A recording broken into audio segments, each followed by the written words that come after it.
রাবণ হয়ে যায়। শেখ হাসিনাও কিন্তু অনেক অত্যাচার নির্যাতন সহ্য করেছিলেন।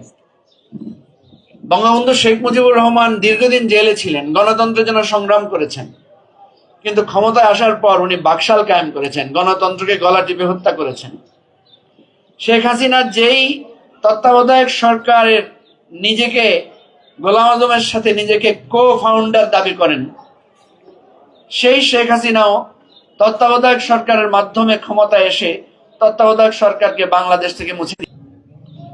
এখন আমরা যে রিজিমে এসেছি, বিএনপির রিজিমে, যে বিএনপি দীর্ঘ ত্যাগ, কুরবানি, সংগ্রাম, জেল, গুম, নির্যাতন ভোগ করে এসেছে, আমরা দেখলাম যে 20টি অধ্যাদেশ মূলত রাষ্ট্র ব্যবস্থাকে নতুন একটা দিক নির্দেশনা দিবে, সেগুলোই বাস্তবায়নের পথ রুদ্ধ করে দিয়েছেন।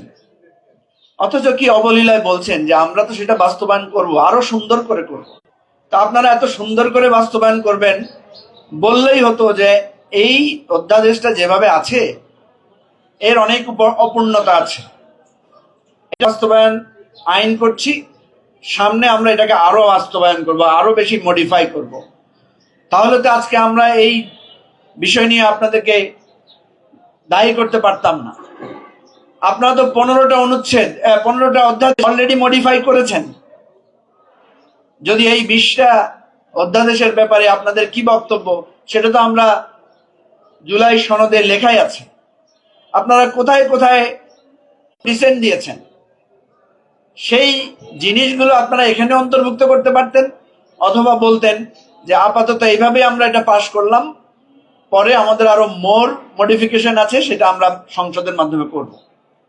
সুতরাং আমরা যে আশঙ্কা করছি, আপনারা আসলে গুম, মানবাধিকার, দুদক, বাংলাদেশের বিচার বিভাগ আস্তে আস্তে স্বৈরাচার হতে চাচ্ছেন, আমাদের আশঙ্কাটা তাই সত্য প্রমাণিত হচ্ছে। আমাকে অনেকে প্রশ্ন করে যে তারেক রহমান শেখ হাসিনা হবে। আমি বলি যে না, বিশ্বাস হয় না। আমাকে অনেকে জিজ্ঞেস করে যে আওয়ামী লীগের মতোই কি বিএনপির মাথায় ভূত চাপবে, এটা আপনি বিশ্বাস করেন?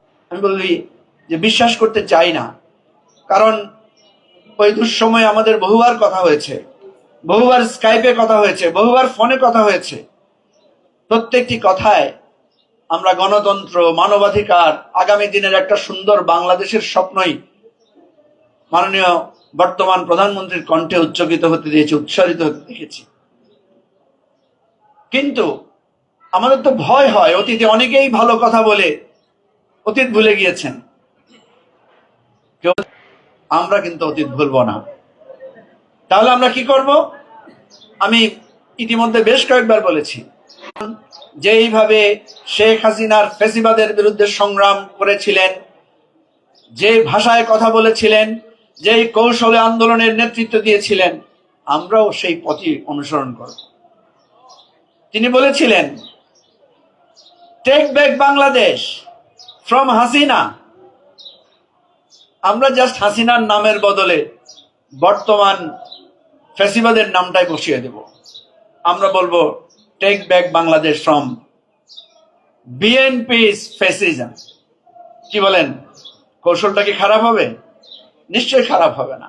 তিনি বলেছিলেন এক দফা এক দাবি, শেখ হাসিনা কবে যাবি। আমরা শুধু সেই নামের জায়গায়, যদি উনার চরিত্রের সাথে শেখ হাসিনার চরিত্র মিলে যায়, সেখানে তার নামটা বসিয়ে আমরা নতুন করে স্লোগান তুলব।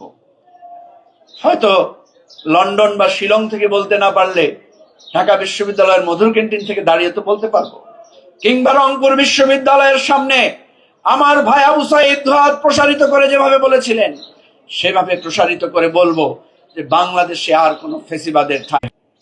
এখানে দাঁড়িয়ে একটু আগে আমাদের এক ছোট ভাই বললেন আবার গণ অভ্যুত্থান হবে।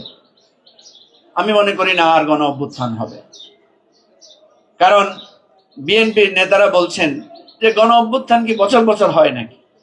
না, গণ অভ্যুত্থান বছর বছর হয় না। আমরা এক সময় ব্যবহার করতাম, এখন কেউ নোকিয়া মোবাইল ফোন ব্যবহার করি না। আগামী দিনে গণ অভ্যুত্থান হবে না, আগামী দিনে যদি হয় সেটা হবে গণবিপ্লব।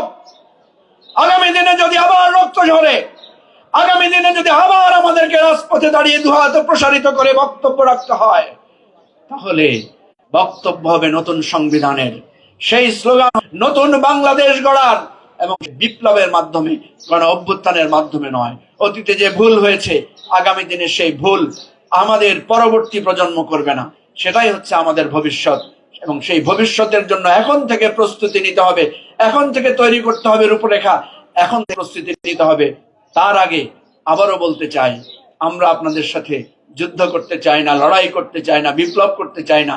আমরা চাই সমঝোতার মাধ্যমে যে অঙ্গীকার করেছিলেন, সে অঙ্গীকার এবং প্রতিশ্রুতি বাস্তবায়ন করেন। আসেন, আর রক্ত ঝরানো নয়, সবাই মিলে সেই বাংলাদেশটা গড়ি যেই বাংলাদেশের কথা আপনি বলেছিলেন। You have a plan. আমরা চাই আপনার সেই প্ল্যানটা, সঠিক প্ল্যানটা করেন। কারো কুবুদ্ধিতে আপনি অন্য প্ল্যানিং এর মধ্যে ঢুকে যান না। সবাইকে ধন্যবাদ।